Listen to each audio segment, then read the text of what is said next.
আজকে আমি গরুর মাংস রান্না করব, সব কিছু দিয়ে মাখায় মুখায় দিয়ে দিব। বসাই আদা রসুন দিলাম, হলুদের ফাঁকি, মরিচের ফাঁকি,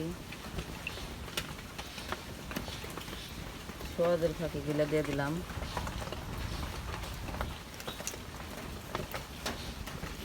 তেল দিলাম।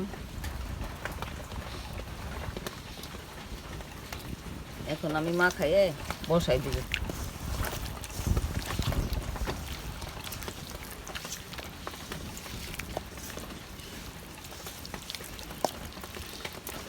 এলাচি দিলাম, লবণ দিয়ে দিলাম।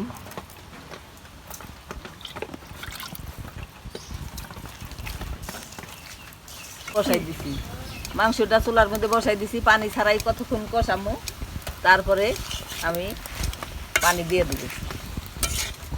টুকরা মাংস রান্না করতেছি। মেয়ের অনেক জ্বর, কয়েকদিন কিছু খায় না, খাইতে চায় না, মুখে রুচি নাই, এই জন্যে এই মাংস অল্প করে রান্না করতেছি।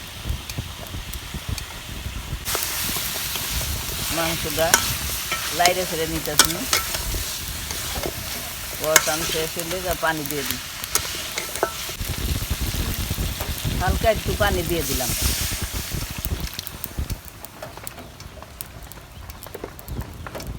দিয়ে লাড়াচাড়া দেয়, ডাকনা দিয়ে ডাইকে দিলাম।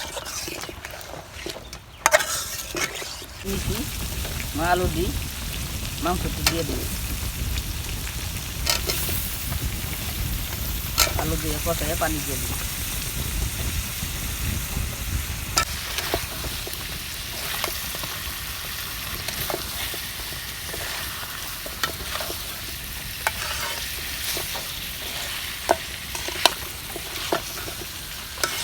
এই দেখেন আমাদের গাছে দুই পদের মরিচ, কালো আর সাদা। এই কাঁচামরিচগুলো দিয়ে দিলাম। জলটা এখন শুকামু, শুকাইয়ে তারপরে নামাবো।